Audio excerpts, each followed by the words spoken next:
Pickett, Steelers quarterback, says he will be good by Sunday. He's got a bone bruise in his knee. Got lucky, looked bad at the time, but so far, so good. He was officially limited in practice, though, on Wednesday. So this may be a repeat for the Ravens of what happened last week. Quarterback's limited in practice, says he's going to play, and then Sunday comes along and he doesn't play. So Ravens could get lucky twice in a row that at the last minute they get the backup to the starting quarterback. That's what happened with the Browns and Deshaun Watson, who was limited all week, said he was going to play, and then ultimately did not. So as the Ravens take on the Steelers, Christopher, Ravens at 3-1 and the Steelers at 2-2, what's more likely? The Steelers offense scores more than 25 points, or the Steelers defense manages to hold the Ravens under 15. Wow. What's more likely of the two? You must choose one or the other. Those are the rules. Okay, I'm going to go. If you're going to make me choose one or the other, I am going to go Steelers defense holds Ravens to under 15 points. Even though I'm going to say I don't know if I really envision that happening. I don't. But like 25 plus points from the Pittsburgh Steelers offense, that's the point I just don't I don't see that happening. I don't. First off, the Ravens defense is good. It's not even totally healthy as we know, but it's still damn good. It's creative. And the Steelers offense is one of the most underwhelming units in all of football. We know that. So that's where, I have more faith in, I guess is what I'm saying, that the defense can have a miraculous, unbelievable showing than I could the offense. And then, of course, the Ravens offense has not exactly hit on all cylinders and exploded onto the scene here under Todd Monken either. So that's where I'll lean on that. Last 5 games between the two teams, only once has a team scored 20 points. The scores have been 16-13, 16-14, 16-13, 20-19, and 19-14 over the last 5 games. So I'm with you. It's more likely the Ravens are held under 15 and win than the Steelers score more than 25 points. I don't care who they're playing. Right now it feels like this offense can't muster 25 or more points. Let's move on to Chiefs and Vikings, the Netflix Quarterback Bowl. Watch football, not baseball on Sunday if you're a Minnesota sports fan. I don't know if the Twins are playing that day, but the Vikings are. What's more likely? Patrick Mahomes has 2 or more interceptions against the Vikings defense, or Kirk Cousins has 3 or more passing touchdowns against the Chiefs defense. What's more likely? You must choose one or the other. All right. I don't see Mahomes throwing 2+ interceptions 2 games in a row. So that's for I'm not going there. I think that'll be like, you kind of said it on Monday. He's going to be it was Monday. He's going to be pissed off. He's going to be like detailed and determined this week. He's not going to like what he did in that game on Sunday night last week in New York. So I'll go with Kirk Cousins in the 3+ TD passes. It's a defense in Kansas City that will be aggressive. They will play man-to-man. We know that your offense there in Minnesota, they could throw the ball a little bit, certainly. And Justin Jefferson, crap. I mean, he's almost good for 2 every game in himself anyways. So that's where I'll lean on that one as well. Kirk Cousins took a Tuesday off, and he might still throw 3 touchdown passes. Yeah, and if he had worked on Tuesday, he'd have thrown 5. So Such a jerk. I'm with you. I think maybe it'll be a shootout. I mean, the Vikings are not going to hold them down. The Vikings are going to outscore them if they're going to have a chance. It's like the Chargers game. It's going to be 31-28, 35-31, something like that, where it should be a great game. Should be a spectacular game if the Vikings offense can move the ball consistently, because especially after what we saw on Sunday night, national television, 27 million viewers, the Chiefs, yet again, they get their foot on the gas pedal, score 17 points, and the foot slips off, and they can't get it back on, and they almost failed to get it back on in time to win the game against the Jets. Cowboys, 3-1. 49ers, 4-0. Game of the week, Sunday Night Football, ramifications on the playoff tree. The winner has the inside track to be the 1 seed. What's more likely? The Cowboys and the 49ers combine for more than 50, or they combine for less than 40? I'm going to go for less than 40. Either one is possible. I mean, I certainly could see a 27-24 type of football game, right? I don't think that's crazy, but I don't think I'm going to bet on that. I'm not. I don't think either team has seen a team as complete as the one they're playing here. the 49ers certainly have not seen a defense of the Cowboys' capabilities yet this year. Now, the Cowboys have seen some good defenses. We know that, right? They saw the Jets a few weeks ago, and of course, we know they're good. The Patriots' defense is pretty good. But in both of those games, too, what I'll say is the Cowboys' defense scored points and made things happen to help that, too. I don't think any of that happened. So I think we're going to see more of a low-scoring affair. 24-20, 23-20, somewhere along those lines is kind of where I envision this game being played at. This is the part of me that roots for a great game. I'm going to say over 50 just because I'm trying to speak it into existence. Manifestation, intention, power of positive thinking. I want 27-24, 31-28. Those are my favorite kinds of NFL games. Those high scoring but not ridiculous, not Arena League 55-52. I love 31-28, 34-31. Great back and forth game. And maybe that grass, as Jason Garrett says, it takes a little something out of the Cowboys defense. Maybe the 49ers offense can operate a little more efficiently. Kyle Shanahan was funny yesterday. He was asked about the Cowboys picking the brain of former 49ers quarterback Trey Lance. And he said, it's all on film. If they want to spend their time talking to him instead of studying film, good. Do that. Well, yeah. Go, right. Please. Because everything that he's done against the Cowboys in 2 playoff games is out there for the world to see. No, I'd be more scared of what he's not going to be able to say a ton about that, let alone Steve Wilks is a new defensive coordinator there. They're not exactly the same as they were, the first few years of Trey Lance's career. So I don't think he's going to have great knowledge there. The other way is where I'd be a little bit more worried about it.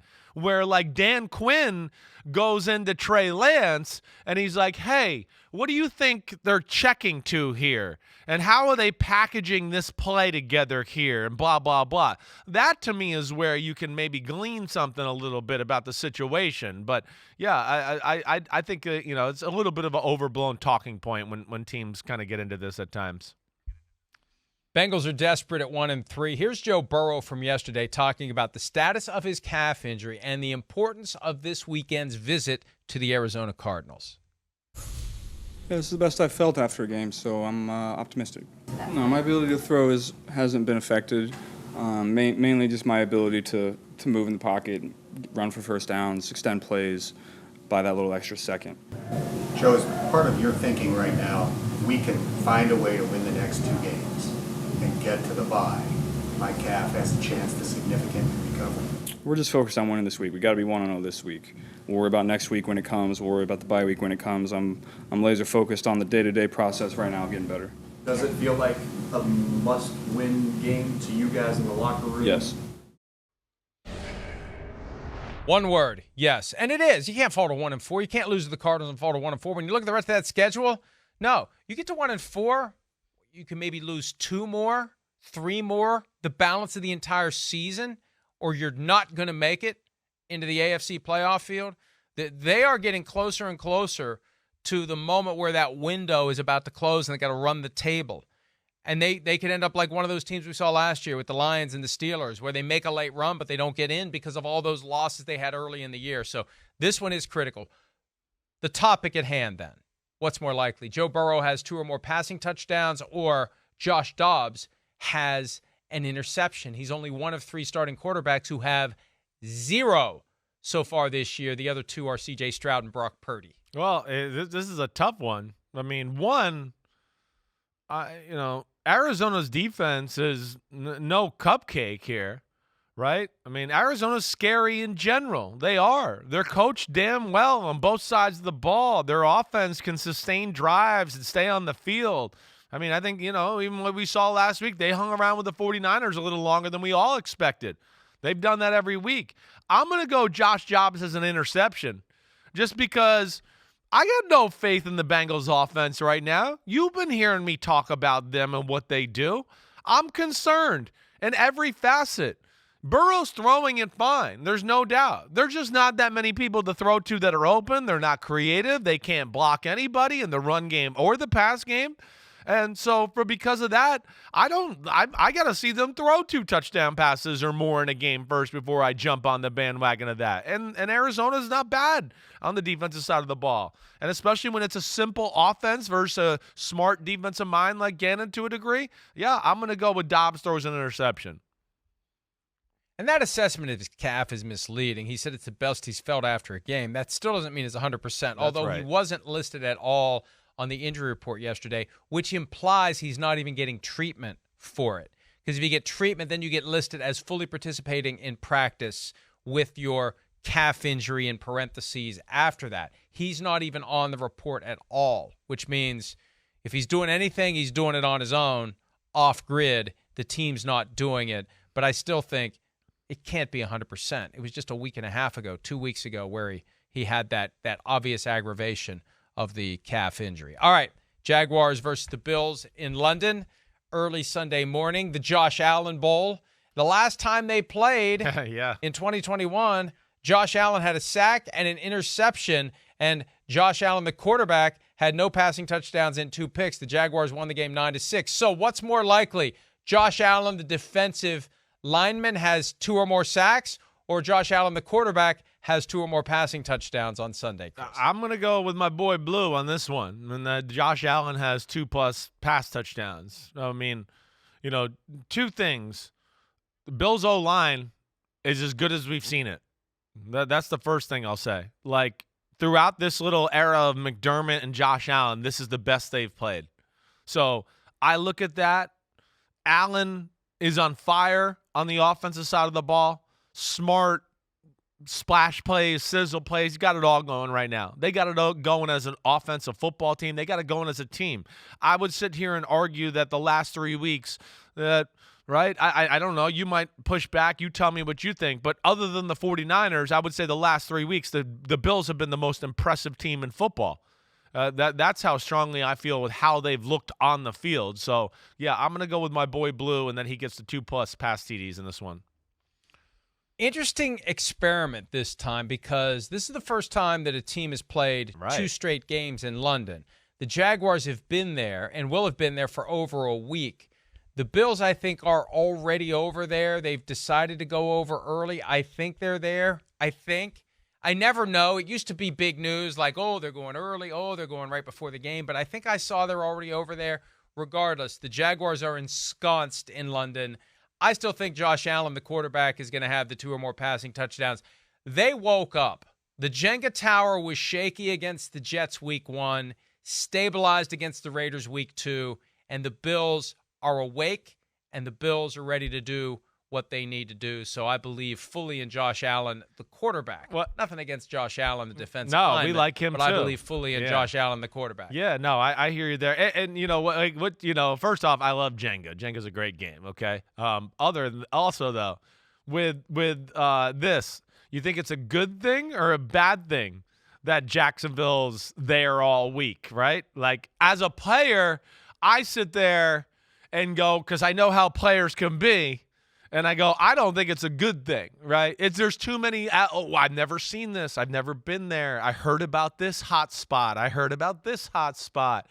So, like, if you're not, like, on lockdown and have a head coach that's on lockdown, I worry that there's a little too much extracurricular stuff going on in a week like this for the Jaguars. I do. That's certainly, like, been a part of my thought in this game and kind of trying to figure out who I was going to pick in this one. Coach Doug Peterson's got to have a good plan for keeping things normal, for using it as an opportunity to bond. You better have some group activities where you keep everybody under your thumb instead of letting them all scatter to the wind. There have been some reports of things that happened in Jacksonville, like guys have gotten in some trouble away from, like, wasn't there a time where, like, there were a couple of guys that, like, skipped out on some big bill at one of the clubs in London? There was something weird like that. Oh, I think you're right. There was something like that. There was. You're right. You just gotta. You're right. You gotta keep the. You really got to. The team. You got to keep them together, and they're there the whole week, and it becomes a vacation, like going to Miami and playing a game. That's what I'm saying. It's a vacation. Right. No, yeah. It's business. Yeah. They went to London for a 1+ week business trip, and they need to act accordingly. They won the first end of it, but that was the Falcons. a little bit harder with the Bills. Hi, it's Mike Florio. Thanks for watching PFT on YouTube. Hit subscribe for the latest news and analysis from Pro Football Talk.